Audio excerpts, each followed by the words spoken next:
Hey, Dick Upstone here for Vegas Pro Insiders Daily, and today is Friday the 13th. Ooh. For those that want to believe in that nonsense, that's exactly what the date is. I think there's just one this year. I didn't actually look it up, but I think there's just one. But nothing to be scared of here. Things are going well. We did have some bad luck in our free picks the other day. We went 2-3 on Wednesday. And the reason with that we did the Denver-Minnesota game, we had Denver plus the points. The game went to overtime, so actually that was correct. And the score was well below the total. That also blew up on us. So we ended up 2-3. Should have been a 4-1 day, but hey, you know what? That happens. And they're free picks, and they're still very good. 138 and 108 all together, so that's not too bad. Now, hey, I'm going to dispense with the hardcore sales pitch, or some people might think it's a hardcore sales pitch. I don't think so. But just going to tell you this, okay? Myself personally, Doug Upstone, recently 63 and 31. Okay, speak for itself, over 67%. You can get my picks, $39.99, plus a bunch of other stuff like Super Systems and Wise Guy picks, which are killing it. They're over 66% as well. That's all right there for you. Okay, $39.99 a month. That's all it's going to cost you. Super deal, awesome price. All right, now today we have a lot of free picks because we're covering action for Friday, Saturday, Sunday. We got 2 MLB games for you, of which there'll be 4 picks out of those. We have as we talked about last week, we're going to start doing series betting. So we have the most competitive series, at least by the numbers, plus a couple of the NBA playoff games, one on Saturday and one on Sunday, where the totals have moved on those games. So hey, let's get started. The Pittsburgh Pirates are at Miami this weekend, the first place Pirates. Nobody thought that was going to be, those words would ever be spoken this season. Supposed to be a down year. They got rid of a couple of their key guys, but they're playing great baseball, very aggressive baseball. They're 9-3, and they have looked very good. What's surprising, though, also, is that they're a sinking favorite at Miami. That's perplexing, even to me here. Miami, of course, is going to end up being, it appears by all indications, one of the worst teams in the National League, if not baseball. They're already at a 3-9. Oh, did I say Miami? I meant the Virgin Islands Marlins. Geez, I almost slipped up and said that. You can Google that if you don't know what that means. Pirates opened at -150. They're down to at least 135 or lower, depending on the sports book. And the total has also sunk a full run from 9 to 8. Now I'm looking at this game. Chad Cole's going for Pittsburgh. He hasn't done much so far, at least he has talent, but he hasn't done a whole heck of a lot. But neither has Dylan Peters for the Marlins. So in that one, to me, I'll take the better hitting team, the team that's playing better. In terms of the total, I actually like the over. Neither one of these starting pitchers has performed well, and neither bullpen has been all that good. Both, I think, have ERAs over at least 4.25 so far, so I'll take the Pirates and the over on that one. Now let's move ahead to the Los Angeles Angels of Anaheim at Kansas City.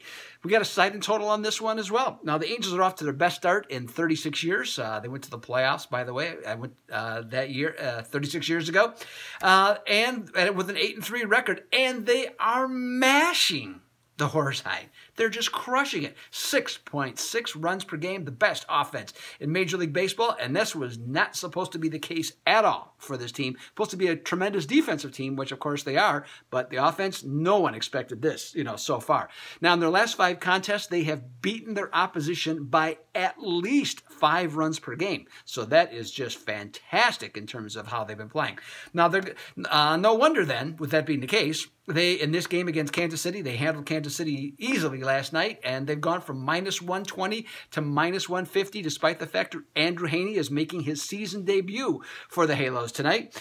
Because of how good their offense has been, the total has also gone upwards from 9 to 9.5. Now, off the top, to me, I think the total looks like an easy play. I mean, the way this offense is going, they're going to go against Jason Hamill.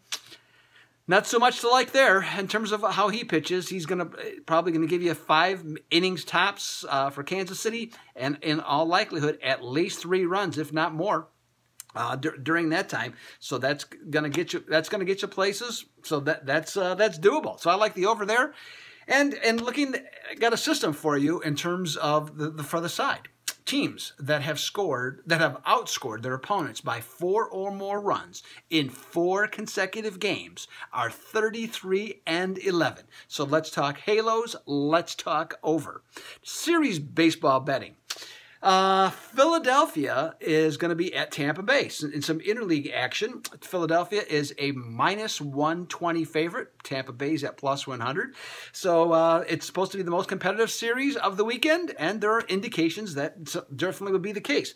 Now, Philadelphia has the better record, 6-5, but both teams are off series wins. Phillies was a sweep. The Tampa Bay beat the White Sox at Chicago, so they're up to their 3rd win of the season.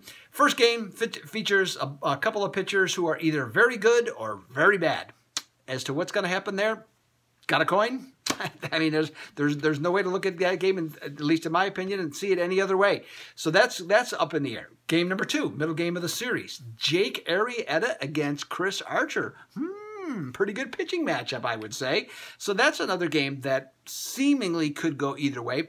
In the series finale, though, we got Ben Lively for Philly going against Blake Snell. Now, Blake Snell. Now, Snell is supposed to be a left-hander who is supposed to be quite good. He has decent numbers. He just hasn't quite reached his potential. He's only 25, or he is 25. So, I mean, it's not like he's a kid, but, you know, there's still some room for growth. And a lot of times left-handed pitchers, for whatever reason, don't quite get into a groove till a little bit later in their career. That's been his case. But I do like Tampa Bay more in that game. And when looking at all the different things, now Tampa Bay really swung the bats well in Chicago. There's no guarantee that's going to carry over, but I think it might. Okay, so that's why when I look at that, I think the first 2 games could go either way. I got a lean with, or a feeling that Tampa Bay can take the final game. And so, because of that, for the series, I will take the underdog Rays to get the job done in that one. Now, let's move ahead to some basketball, NBA basketball. Miami. Philadelphia is going to be the game on Saturday. It's going to be on ESPN. On that one, I don't know if that showed up or something. Had something pop up on the screen here for me. Apologize on that if you do happen to see that. But anyways, getting back, Miami, Philadelphia, ESPN, 8 o'clock Eastern, that game. Philly, far and away the hottest team. An interesting pick, by the way, to win the NBA title. I'm just saying. I'm not saying that's the right thing to do, but it's an interesting pick. I mean, they're the hottest team going in. 16 straight wins. Absolutely playing fantastic. Their offense has been on fire, averaging over 121 points per game in their last 5. So that has been 5 games. So they have been really scintillating. Now, the total on this one has gone from 210 to 212. Makes sense for how they're playing. Now, there are things about Miami that would lead you to believe that they could make this potentially interesting on the total side because of how they have played this year. They've been a very good underdog. But in terms of the total, I just think that Philadelphia will dictate the pace of the game, especially at home, especially in the first playoff game. So I actually like the over in that one as well. Finally, Sunday, we got the Milwaukee Bucks with the Greek Freak at Boston. That's going to be the first game on TNT. That's going to be the first game of the day on TNT. Now, Boston is considered to be potentially a vulnerable seed at number 2. Don't have all their best players. So there's some things not to like about them in terms of not having their full roster. However, the Celtics still have played defense all season long. They finished number 2 in points allowed, and I think because of that, largely, the total has gone from 203 down to 201.5. Now, I'm not convinced that this is the right direction for this total, though, myself. In this one, these 2 teams in their last 10 games, they're 7-3 over, plus the fact the Bucks were horrible in their last game against Philadelphia. Gave up 135 points. Pathetic effort, if you even want to call it an effort. They were putrid. But when they give up more than 115 points in their very next game, they're 16-5 over. So I'm going to go over on that game. So hey, Doug Upstone. So that is what, 5, 6, 7 free picks for you for the upcoming weekend. I'll be back next week to discuss more and have more free picks for you. Talk about more college or more betting. So look forward to that. So have a great weekend. I certainly will and plan to. So this is Doug Upstone for Vegas Pro Insiders Daily. I am out.